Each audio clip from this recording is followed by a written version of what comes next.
మీ దృష్టికి తీసుకొస్తాను. ఒకటో విజయం ఏంటంటే ఈ వేదిక మీద ఉన్న వాళ్ళందరూ కూడా ఒక పార్టీ వాళ్ళు కాదు. అందరి రాజకీయాలు ఒకటి కాదు, అందరి విధానాలు కూడా ఒకటి కాదు. అదే కాంగ్రెస్ పార్టీ, బీఆర్ఎస్ పార్టీ వాళ్ళు అయితే అసెంబ్లీలో రోజు విమర్శించుకుంటారు కూడా.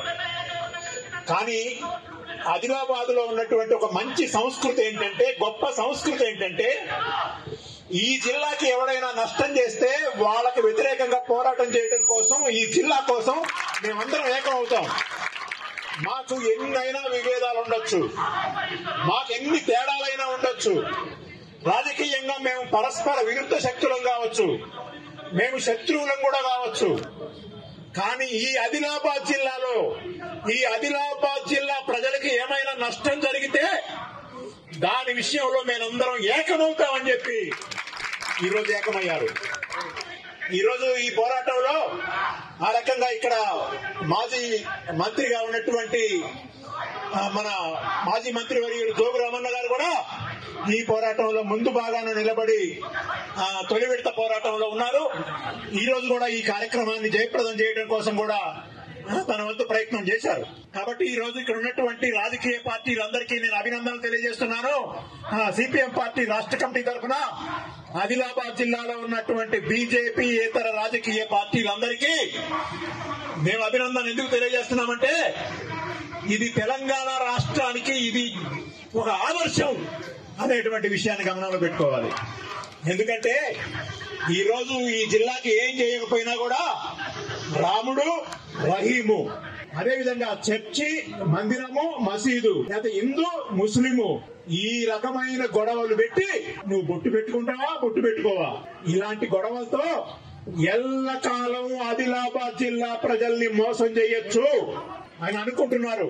ఇప్పటి వరకు ఏ రకంగా అయితే మోసం చేశారో రాబోయే కాలంలో కూడా ఇదే ఎజెండాతో ఈ జిల్లా ప్రజల్ని మోసం చెయ్యలేరు అని చెప్పి ఈ రోజు ఈ వేదిక మీద ఉన్న రాజకీయ పార్టీలన్నీ రుజువు చేస్తా ఉన్నాయి.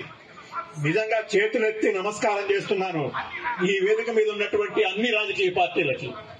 నిజం. ఎందుకంటే మతోన్మాదం జడలు విప్పి ఈ రోజు నాట్యం చేస్తా ఉంది ఉత్తర తెలంగాణలో. ఇవాళ వాళ్ళేమో మనకు ఒక పక్కన మనకి నాశనం చేస్తున్నారు. ఈ రోజు మనం సాధించినటువంటి రెండో విజయం కూడా నేను చెప్తా. దీన్ని తుక్కు కింద అమ్మేయాలని చెప్పి 2 ఏళ్ల క్రితం నిర్ణయం చేసుకున్నారు. ఇది 3వ సంవత్సరం. కానీ తుక్కు కింద అమ్మేయాలనుకున్నా కూడా ఈ రోజు అమ్మలేకపోయారు. ఇది సాధించినటువంటి రెండో విజయం. ఆ రోజు ఆక్షన్ పెట్టారు, వాళ్ళందరూ వచ్చి కొనుక్కోవాలని కూడా రెడీ అయ్యారు. కానీ ఇక్కడ జరుగుతున్న గొడవ చూసి, ఆందోళన చూసి, పోరాటం చూసి ఇలా అదానీ అంబానీలే ఆదిలాబాద్ రాకుండా పారిపోయారు.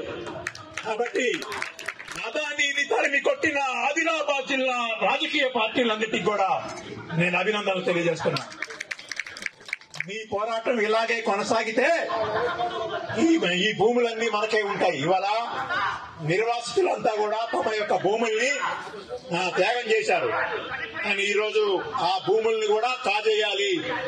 ఈ రోజు దాన్ని ప్రైవేట్ వాళ్ళకి ఇవ్వటం కోసం కాదు, దాన్ని ప్రైవేట్ వాళ్ళు దాన్ని అమ్ముకుంటారట. ఎలా అమ్ముకుంటారట? రియల్ ఎస్టేట్ చేసి అమ్ముకుంటారట, లేకపోతే వేరే ఏదైనా పెట్టుకుంటారట. కానీ దాన్ని మాత్రం తెరవరంట. ఇది మనం గమనంలో పెట్టుకోవాల్సిన అవసరం ఉంది. ఈ 2 విజయాల్ని మనం మర్చిపోకూడదు. అదేవిధంగా మోడీ ఏమంటున్నాడు? మేక్ ఇన్ ఇండియా అంటున్నాడు. మేక్ ఇన్ ఇండియా అట. మేక్ ఇన్ ఇండియా అంటే ఏంటి? ఇండియాలోనే తయారు చేద్దాం. మరి ఇండియాలోనే కదా ఆదిలాబాద్ ఉంది. ఏం తయారు చేయాలి? ఆదిలాబాద్ లో ఇలా సిమెంట్ తయారవుతుంది. 14 ఏళ్లు తయారైంది. ఎవరు మూతేశారు? అది కాంగ్రెస్ వాళ్ళు ఉన్నప్పుడు పెడితే బీజేపీ వాళ్ళు మూతేశారు. ఇవాళ మరి దీని మీద ఏ మొహం పెట్టుకుంటారు మీరు? ఆదిలాబాద్ లో మీరు ఒక్క పరిశ్రమ పెట్టారా? ఆదిలాబాద్ కి మీరేమైనా ఒక ప్రాజెక్టు తీసుకొచ్చారా? ఆదిలాబాద్ కి మీరేమైనా రూపాయి పనిచేశారా? ఏది మా ఆర్మూర్ రైల్వే లైను, ఏది మా గిరిజన యూనివర్సిటీ, ఏది మా రైతులందరూ, మా ఆదిలాబాద్ బిడ్డలందరూ కూడా విమానాశ్రయం కోసం 100 ఎకరాలు ఇస్తే ఆ 100 ఎకరాలన్నీ కూడా భూసేకరణ జరిగితే ఈ రోజు కూడా మీరెందుకు ఎవరు విమానాశ్రయం అని అడుగుతున్నాం. ఎందుకు మీరు ఉట్నూరులో 300 ఎకరాలు భూసేకరణ చేసిన తర్వాత గిరిజన యూనివర్సిటీ కనీసం సబ్ సెంటర్ అని ఎందుకు పెట్టలేదని అడుగుతున్నాం. అంటే ఆదిలాబాద్ వాళ్ళ ఓట్లు కావాలి, ఆదిలాబాద్ వాళ్ళ ఓట్లతో మీరు ఎంపీలు కావాలి, ఆదిలాబాద్ వాళ్ళ ఓట్లతో మీరు ఎమ్మెల్యేలు కావాలి. కానీ ఆదిలాబాద్ కి మాత్రం మీరేం చెయ్యరు.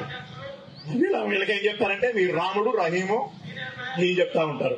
ఒకవేళ మనందరం కూడా ఈ యొక్క ఆర్మూర్ రైల్వే లైన్ అదేవిధంగా CCI వీటన్నిటినీ సాధించేదాకా ఆదిలాబాద్ కి బీజేపీ ద్రోహం చేస్తుంది.